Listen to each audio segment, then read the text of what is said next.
Bon matin, chers frères et sœurs, chers amis, chers auditeurs. Le temps avance et les bontés de l'Éternel se renouvellent à chaque matin. Il est bon de louer Dieu, tout simplement, car il est grand, c'est lui le roi des rois. C'est ce que faisait David lors de son séjour sur la terre, puis a mis par écrit plusieurs chants de louanges pour notre bénéfice. Psaume de David. Je te célèbre de tout mon cœur, je psalmodie en la présence de Dieu. Je me prosterne dans ton saint temple et je célèbre ton nom, à cause de ta bienveillance et de ta vérité, car tu as magnifié ta promesse par-delà toute renommée. Le jour où je t'ai invoqué, tu m'as répondu, tu m'as donné de la hardiesse, de la force à mon âme. L'Éternel mène tout à bonne fin pour moi. Éternel, ta bienveillance dure à toujours. N'abandonne pas les œuvres de tes mains. Dans le psaume 138. Si David avait écrit après la venue de Jésus sur la terre, il aurait fait monter ses louanges à Dieu le Père et aussi à Dieu le Fils. Et c'est ce que nous faisons, nous qui bénéficions de l'œuvre de rédemption faite par Jésus à la croix. Louons ensemble.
Crier de joie en l'honneur du Seigneur, c'est ce que mon cœur veut faire avec toute la création.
Dans les temps difficiles, dans les épreuves, c'est naturel pour nous les humains de nous plaindre. Cependant, je veux aspirer à toujours adresser mes demandes à Dieu et à m'attendre à ce qu'il réponde. Paul écrivait aux Philippiens, « Ne vous inquiétez de rien, mais en toute chose, par la prière et la supplication, avec des actions de grâce, faites connaître à Dieu vos demandes. »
Avec le beau temps qui revient, c'est possible de faire des demandes à Dieu en oubliant son œuvre, en oubliant l'ampleur de ses souffrances pour moi.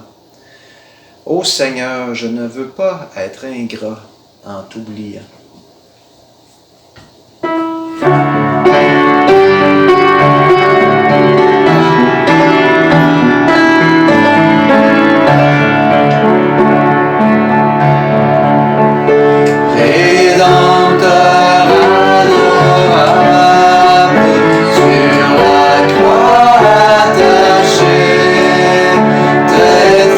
Comme coupable, brisé.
continue dans le même sens, les yeux fixés sur l'œuvre de grâce de Christ.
Dieu prend soin de ses enfants.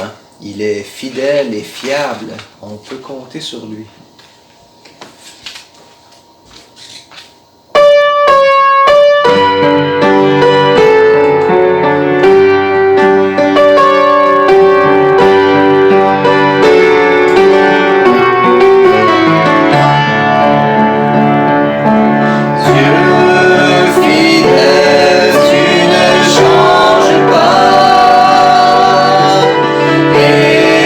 Éternel, mon rocher.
l'a chanté tantôt, mais on ne peut jamais trop en parler. Sur la croix, Jésus a payé la punition que je méritais à cause de mes péchés. Je mérite de mourir parce que je n'aime pas Dieu de tout mon cœur, de toute ma force et de toute ma pensée.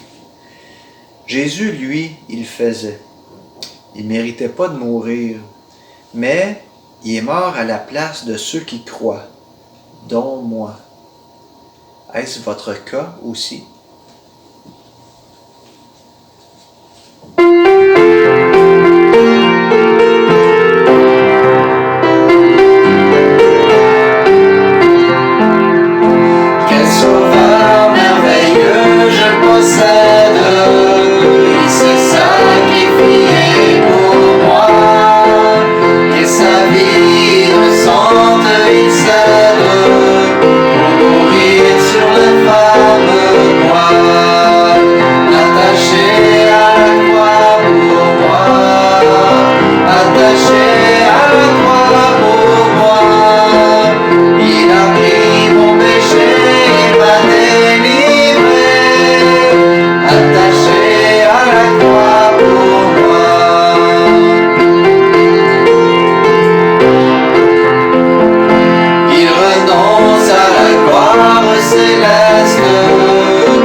Après être mort sur la croix, Jésus est ressuscité et il a ainsi démontré sa victoire sur la mort. Christ est glorieux et victorieux et il règne.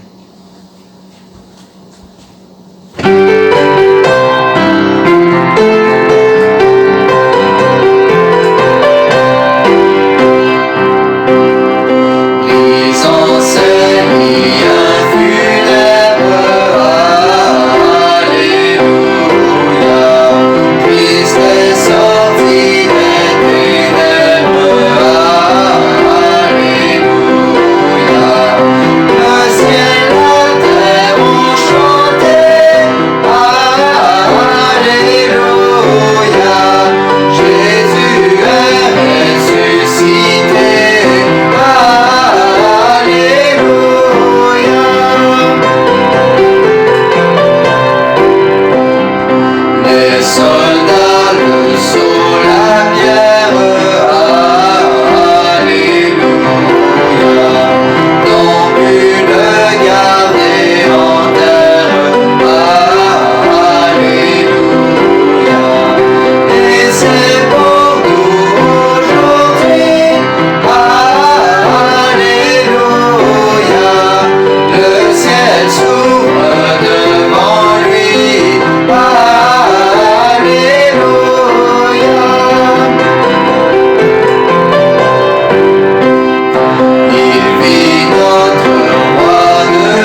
Amen. Prions ensemble. Quelle joie de te connaître et de suivre un grand vainqueur, le grand vainqueur. Oui, Seigneur, c'est vraiment ça la bonne nouvelle, que tu as payé, tu as été vainqueur à la croix et je veux vraiment t'en remercier, t'en le redire encore et encore. Oui, c'était une mauvaise nouvelle que mes péchés méritaient l'enfer, la mort éternelle, mais quelle grande nouvelle que tu as payé à la croix. Merci Seigneur. Oui, Seigneur, je veux encore te prier ce matin pour les personnes qui sont le plus dans le besoin. Probablement les personnes seules en ce temps de confinement ou celles qui sont malades. Les gens de notre assemblée et les gens des autres assemblées aussi. Oui, je te prie de faire du bien, de réconforter, de guérir ceux qui sont malades, de donner de la joie, de la paix, de raviver la paix à ceux qui peuvent être anxieux. Oui, c'est toi, Seigneur, qui est la source de la joie, de la paix et du réconfort. Et donne-nous du courage, donne-nous du zèle pour parler de toi, où tu nous as placés cette semaine, et que nos vies soient à 100% pour ta gloire, Seigneur. Amen. Bon dimanche à vous et j'espère que vous passez un bon temps dans la présence de notre Dieu. Alors merci en particulier à la famille Saint-Laurent qui s'implique pour nous donner des cantiques, un temps dans les hymnes, dans tout ce qui est louange. Alors on est vraiment reconnaissant. Et maintenant c'est le temps de la prédication. Et on poursuit dans l'évangile de Jean au chapitre 19 et nous lirons le verset 12. Excusez-moi. Mais avant, quelques mots de mise en contexte. Alors Jésus comparaît devant Pilate qui est troublé. Il ne sait pas trop quoi faire avec Jésus. Il l'avait remis entre les mains d'Hérode qui l'avait retourné rapidement à Pilate. L'épouse de Pilate avait fait un songe et qui l'a troublé, et elle en a parlé à son mari quelques instants avant ce que nous venons de lire. Et Pilate remet le sort de Jésus à la foule. C'est un homme qui a perdu toute capacité de réfléchir et de prendre des décisions. Et on le voit dans le verset que nous allons lire, Jean 19, verset 12. Dès ce moment, Pilate cherchait à relâcher Jésus. Mais les Juifs criant, « Si tu le relâches, tu n'es pas ami de César. Quiconque se fait roi se déclare contre César. » Que le Seigneur bénisse sa parole et nous allons prier. Seigneur Dieu, nous sommes dans ces événements tristes où tu as été accusé injustement, faussement, consciemment. Et Seigneur, tu es allé au devant de cette situation pour nous sauver, pour nous racheter. Seigneur, merci pour ton si grand salut, pour ton amour total et éternel, pour tous ceux que le Père t'a donnés. Seigneur, encore une fois, on veut s'incliner devant toi, te prier que ce temps dans ta parole soit surtout accompagné d'une œuvre de ton esprit. Nous avons besoin, Seigneur Dieu, besoin d'être instruits, besoin d'être corrigés, besoin d'être restaurés dans nos pensées, dans tout notre être, Seigneur Dieu. Bénis ta parole pour la gloire de ton nom. Amen.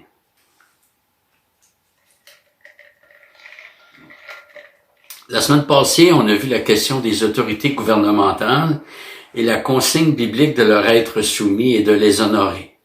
On avait aussi vu que c'est Dieu qui leur confie un mandat et que ce mandat est balisé. Il y a des balises, il y a un encadrement. Les gouvernements n'ont jamais la liberté et la légitimité d'étendre leur champ de juridiction en dehors du mandat qui leur est confié. Dès qu'ils le font, ils retirent aux citoyens la liberté civile et sociale que Dieu a voulu. Peut-être qu'ils ne le font pas par contrainte de manière coercitive, comme on voit dans plusieurs pays, c'est-à-dire par la force physique, mais c'est souvent par des leviers économiques que les choses se passent. C'est-à-dire, on va subventionner avec nos impôts, et on paie de plus en plus d'impôts pour subventionner des choses qui sont pas bibliques. Alors, c'est vrai qu'on n'est pas forcé de les faire. En même temps, l'incitation économique est tellement forte que ça devient une pression à laquelle nous devons résister.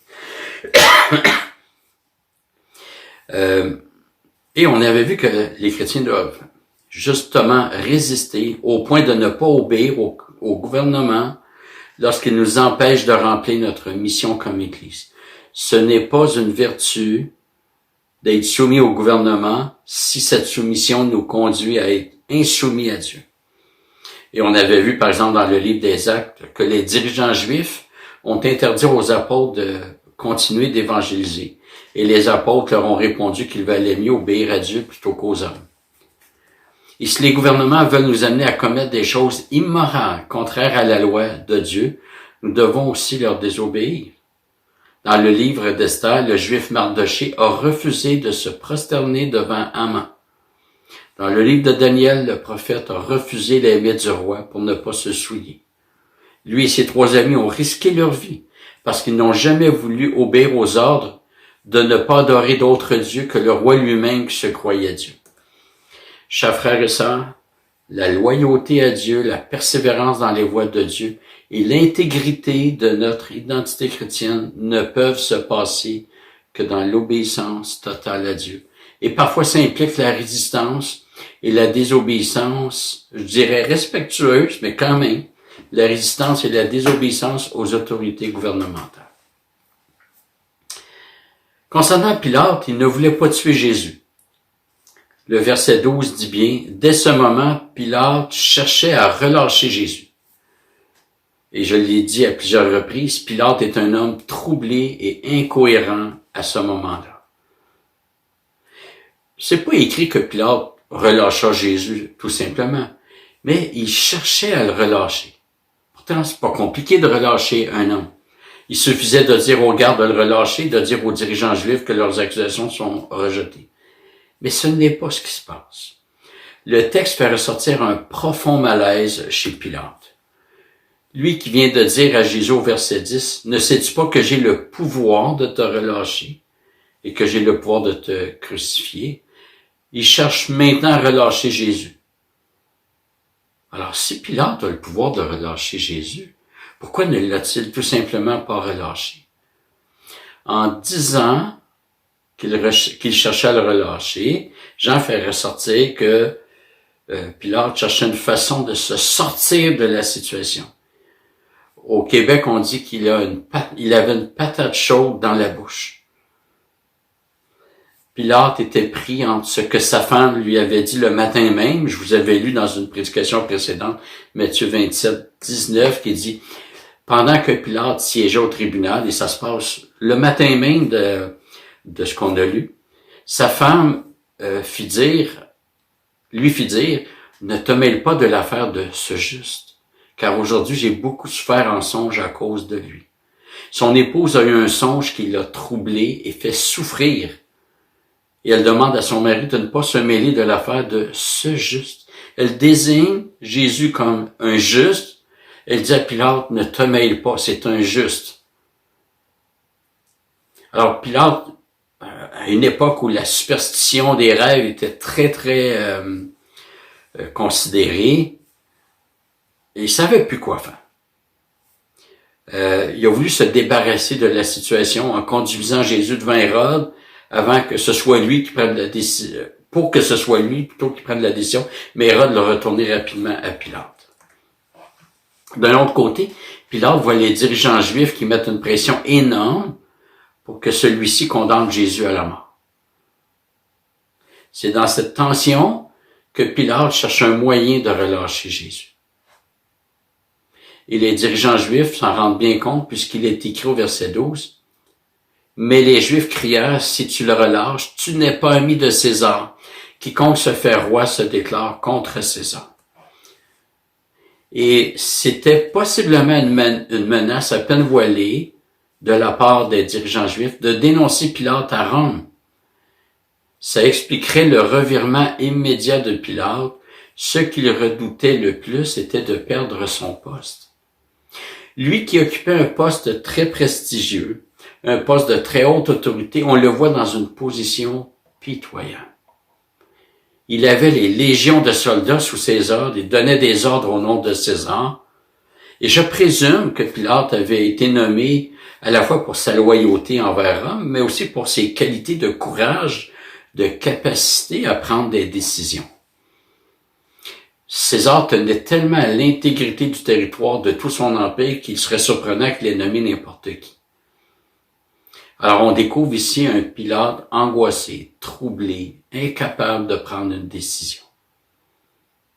De quoi le gouverneur avait-il peur? De quoi Pilate avait-il peur? Il avait peur de trois choses.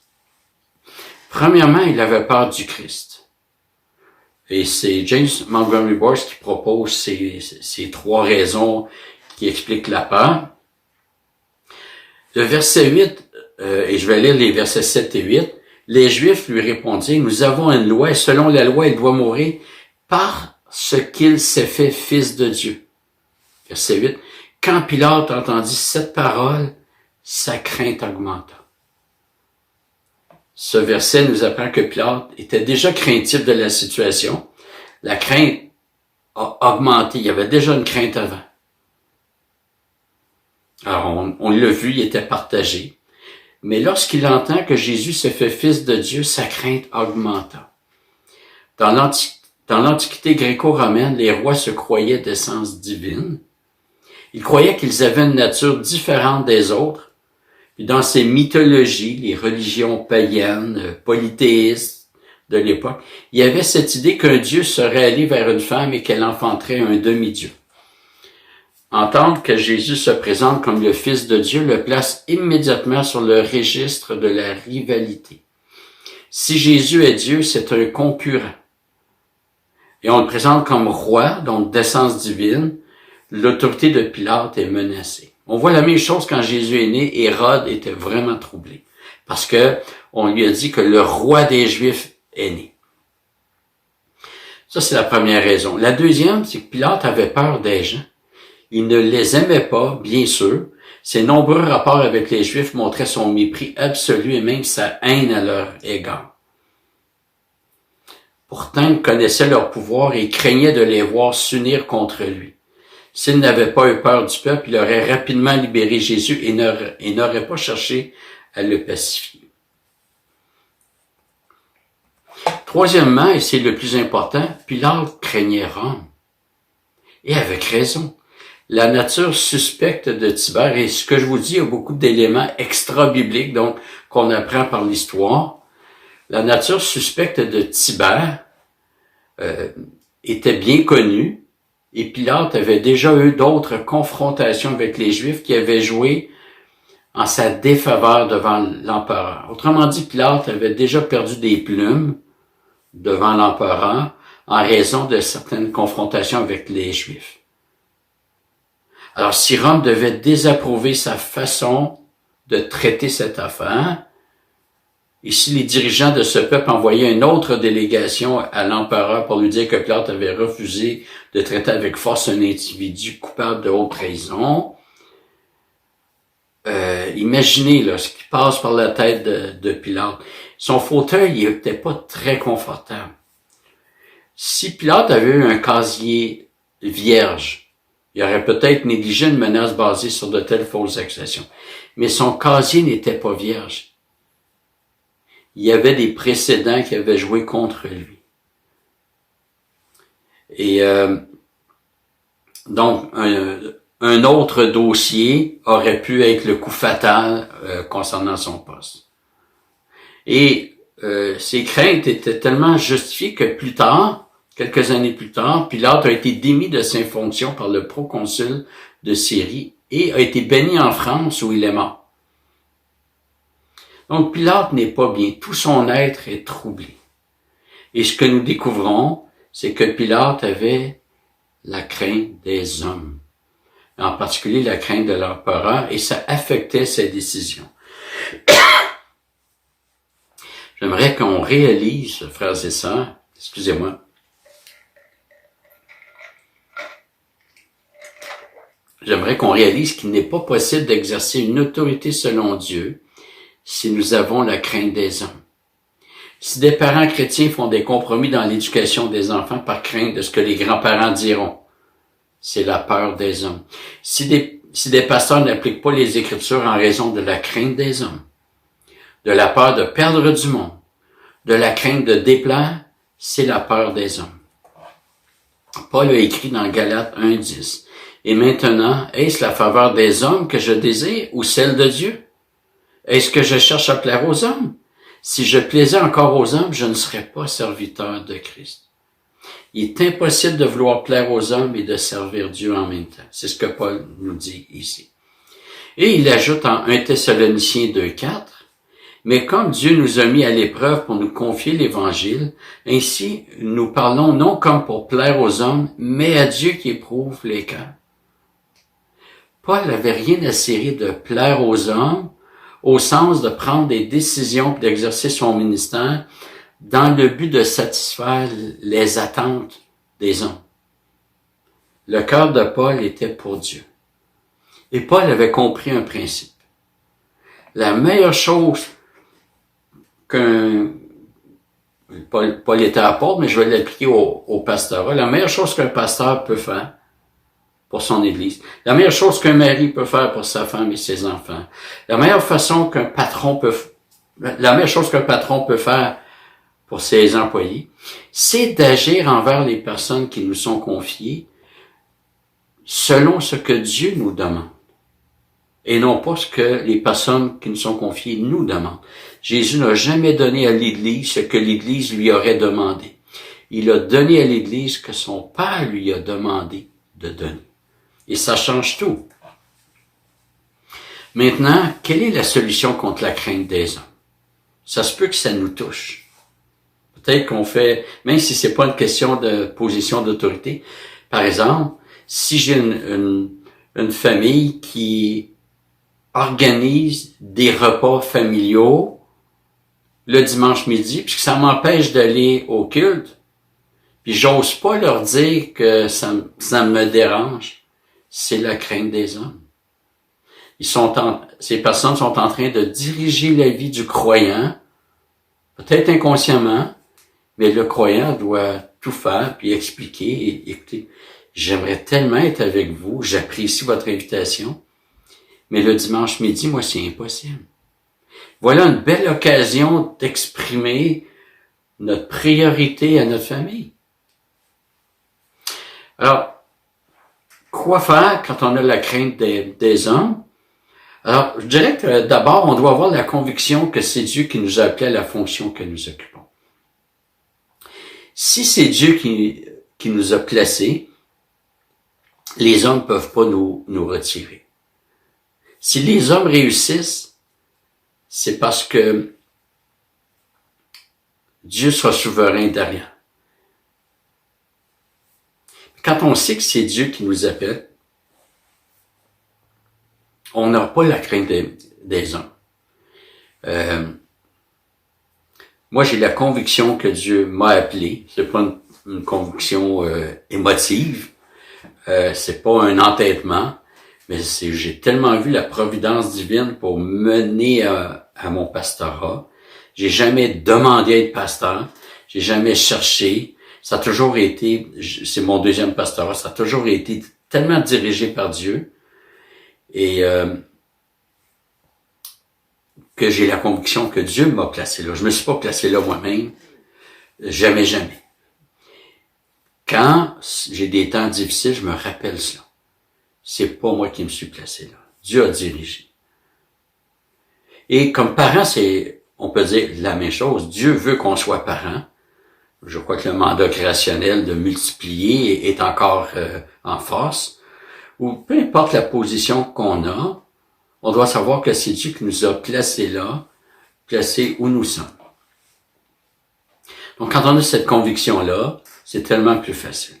Ensuite, on doit être convaincu, et c'est mon deuxième élément, quoi faire pour combattre la crainte des hommes? Bien, on doit être convaincu que Dieu bénit l'obéissance et punit les compromis. Punit, c'est pas la malédiction. Je crois pas qu'il y ait de malédiction qui peuvent tomber sur ceux qui appartiennent à Dieu. Je crois que toutes les malédictions sont tombées sur son Fils, pour son peuple. Mais il y a des châtiments. Il y a des conséquences à la désobéissance. Mais on n'a aucune récompense à attendre si on cherche à plaire aux hommes. Et même, au point de vue humain, ça sera pas payant. Celui qui fait cela ne fait qu'alimenter de mauvaises attentes qu'il ne pourra jamais rencontrer. Quand on donne aux gens ce qu'ils veulent, ils en veulent plus. Ils seront jamais satisfaits. Mais surtout, face à Dieu, les bénédictions ne se trouvent que sur le sentier de l'obéissance. Les parents qui éduquent leurs enfants dans la crainte de Dieu peuvent vraiment espérer que cette crainte sera transmise à leurs enfants par voie de modèle. Parce que Dieu nous place comme modèle et il utilise cela. Il n'y a pas de garantie blindée, mais il y a une grande espérance de rattacher à cela. Les pasteurs qui dirigent le troupeau en cherchant à plaire à Dieu et non aux hommes sont en droit de s'attendre à une croissance spirituelle des brebis et probablement aussi une croissance numérique. Mais si les pasteurs cherchent à plaire aux hommes, ils risquent fortement de perdre ceux qui cherchent à plaire à Dieu. En fait, la seule crainte qu'on doit avoir, c'est la crainte de Dieu. Et je vous relis Galates 1:10. Et maintenant, est-ce la faveur des hommes que je désire ou celle de Dieu? La question se pose. C'est un ou l'autre. Est-ce que je cherche à plaire aux hommes? Si je plaisais encore aux hommes, je ne serais pas serviteur de Christ. Paul oppose les deux. C'est impossible de rencontrer les deux en même temps. Soit qu'on cherche à plaire aux hommes et dans ce cas, on ne plaît pas à Dieu, ou soit qu'on cherche à plaire à Dieu et on ne plaira pas aux hommes. Sauf, on va plaire aux hommes qui cherchent à plaire à Dieu. Et ce qui fait une différence majeure sur ce point, c'est la connaissance de la souveraineté de Dieu. Pilate a cru que l'empereur était la plus grande puissance et il a oublié que c'est Dieu qui est souverain sur tout l'univers. Les Juifs ont joué cette carte chez Pilate. Si tu relâches Jésus, tu n'es pas ami de César. Ils ont manipulé, ils ont réussi, mais c'est de la manipulation. On va voir éventuellement que sortant de la bouche de dirigeants juifs, c'est horrible de jouer la carte. Autrement dit, sois fidèle à César, c'est ce qui est le plus important.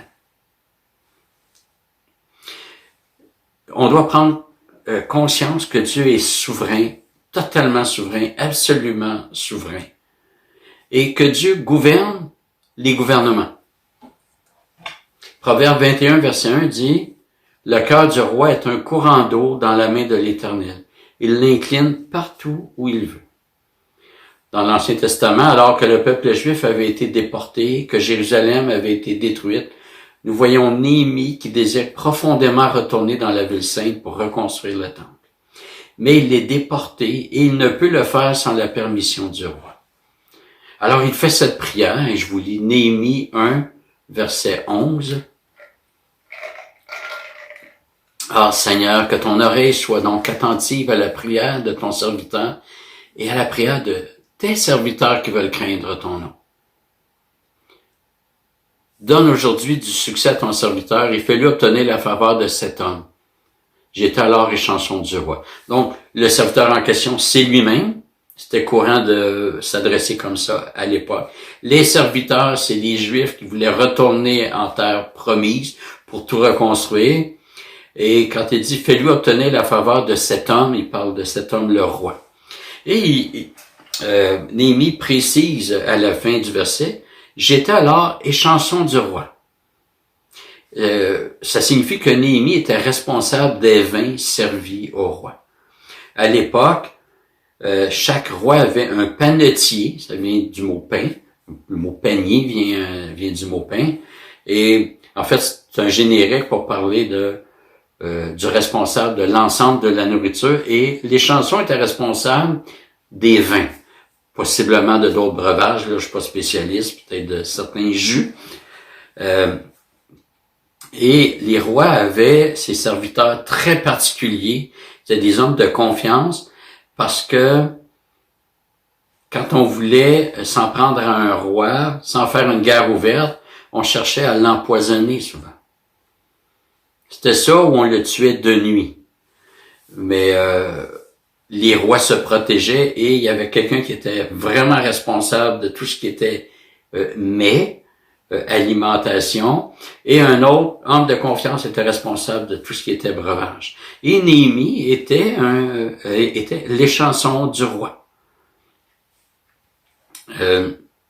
Donc, il y avait une proximité, il y avait un lien de confiance, et Néhémie va profiter de cette relation-là. C'est pas mal. Esther l'a fait, d'autres l'ont fait. Mais Néhémie l'a fait, non pas sans avoir prié le Seigneur, comme Esther. Et donc, on a lu la prière, je pense au verset 11, qu'est-ce que j'ai lu. Et quand Néhémie se présente devant le roi avec ce désir de lui demander la permission de se rendre à Jérusalem avec d'autres, nous lisons ceci au chapitre 2, les versets 4 et 5. Le roi me dit, « Au fait, que demandes-tu donc? Je priai le Dieu des cieux, et je répondis au roi. » D'abord, ça, c'est très intéressant. Néhémie est devant le roi. Le roi le questionne. Néhémie n'a pas fait une longue prière, mais en 2 respirations, il a fait une prière qu'on présume très brève, mais une prière quand même assez pour que ça soit mentionné. Donc, le roi me dit, « Au fait, que demandes-tu donc? Je priai le Dieu des cieux, et je répondis au roi, s'il plaît au roi, et si ton serviteur a sa faveur, parlant de lui-même, si j'ai ta faveur, envoie-moi en Juda, vers la ville des tombeaux de mes pères, pour que je la rebâtisse. » La réponse du roi a été de demander à Néhémie ce dont il avait besoin, et Néhémie lui fit sa liste. Et nous lisons à la fin du verset 8, « Le roi me l'accorda, car la bonne main de mon Dieu était sur moi. » Un texte très intéressant. Qu'est-ce qui fait que Néhémie a eu du courage devant ce roi païen? C'est pas la gentillesse de ce roi. C'est parce que Néhémie connaissait Dieu. Il savait que Dieu est souverain sur toute la création, sur tous les humains et même sur les rois. Dieu est souverain sur nos gouvernements, frères et sœurs. Il est souverain sur tout ce qui se passe. Et oui, Dieu laisse aller, parfois, souvent, des gouvernements s'enliser dans le péché, dans le vice. Ils auront des comptes à rendre. Mais le plan de Dieu s'accomplit là-dedans. On réalise pas que son plan s'accomplit. Frères et sœurs, avons-nous la crainte des hommes? Avons-nous peur de notre patron si nous refusons de faire une chose qui est contraire au Seigneur? Avons-nous peur de notre conjoint non chrétien, peur qu'il quitte? Est-ce que ça nous amène à faire des compromis? Et je dis ça, mais j'ai tellement de compassion pour ceux qui sont dans cette situation-là. Il n'est pas question de mettre un fardeau. Mais je pense que la réflexion est nécessaire. Est-ce que nous craignons Dieu ou nous craignons les hommes? Craindre les hommes, c'est courir à sa perte. Craindre Dieu, c'est s'assurer d'œuvrer avec Dieu et d'avoir les résultats de Dieu. Dans 1 Corinthiens 7, quand Paul dit si une femme est mariée à un non-croyant, que le non-croyant consente à habiter avec elle, qu'elle demeure mariée? Qui sait si tu ne sauveras pas ton mari? C'est pas un appel à vivre dans les compromis. Ce dont le conjoint non chrétien a le plus besoin, c'est d'avoir une femme qui marche selon Dieu, qui fait pas de compromis. S'il quitte, il quittera. Puis Dieu voulant, l'Église sera là pour aider la sœur. Et vice-versa aussi. Si un homme est marié à une dame qui est pas chrétienne, puis l'homme est chrétien, la meilleure chose qu'il peut donner à son épouse, c'est un homme selon Dieu. Comment conduire l'autre à Jésus-Christ si on est dans les compromis, si on a la crainte des hommes? Si nous craignons les hommes, frères et sœurs, confessons-le au Seigneur et demandons-lui qu'il change notre cœur et notre perspective. Notre modèle le plus puissant demeure Jésus-Christ. Il était devant l'homme le plus puissant de la Judée, qui lui était placé par l'homme le plus puissant de la planète, et il n'a pas craint. Il savait qu'il allait à la mort, il n'a pas craint la mort. Pourquoi? Parce qu'il avait cette conviction que Dieu était plus puissant que tout. Notre Dieu est souverain d'une souveraineté absolue. Et que servir le Seigneur, sans la crainte des hommes, c'est la seule chose qui soit valable. C'est ma prière pour moi. C'est ma prière pour Sylvain qui est co-ancien avec moi. C'est ma prière pour nous tous, frères et sœurs, peu importe où l'on est. Et qu'on puisse être édifiés et restaurés dans ces choses. Prions. Seigneur Dieu, merci encore une fois de l'exemple de Jésus-Christ. Oh, quel modèle parfait. Seigneur, qu'on puisse aspirer à lui ressembler. Seigneur, donne-nous la crainte de ton nom. Donne-nous de surpasser la crainte des hommes, Seigneur Dieu. De considérer que tu es souverain non seulement sur nous, mais sur les personnes qui nous entourent. Donne-nous de ne pas faire de compromis, mais de marcher droitement et humblement dans tes voies. Seigneur, merci pour mes frères et sœurs. J'ai tellement hâte de tous les revoir. Je te prie de les bénir, de les garder, de nous faire grandir en toi. Pour ta gloire, Seigneur. Amen. Voilà, alors, merci encore de votre écoute et je vous laisse pour la suite du culte. Au revoir. Comme dernier cantique, chantons ce chant d'engagement, chers soldats du roi des rois.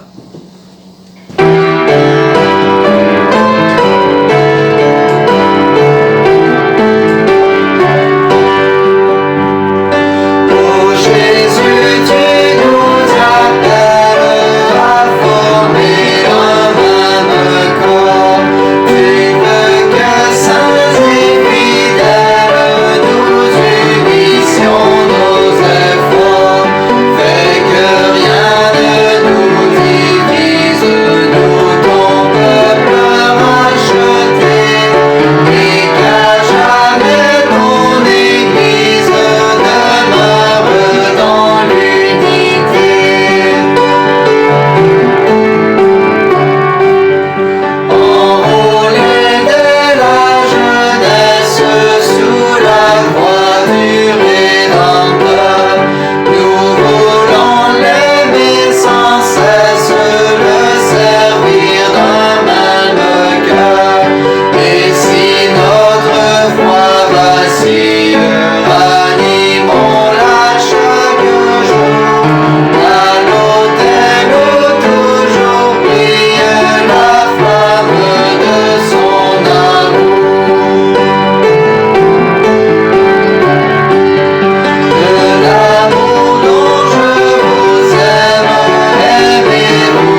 Bonne semaine à tous.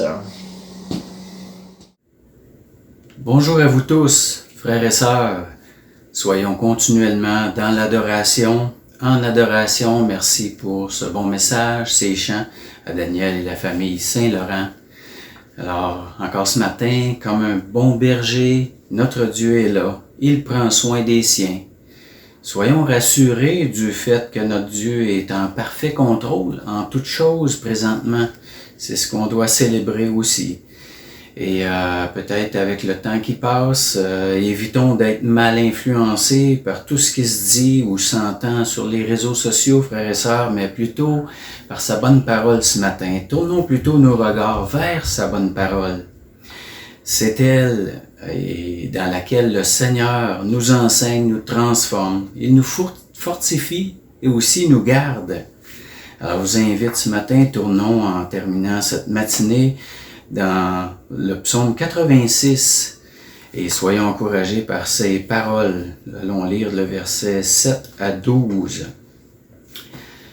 Envers notre Dieu qui est là. Je t'invoque au jour de ma détresse, car tu m'exauces.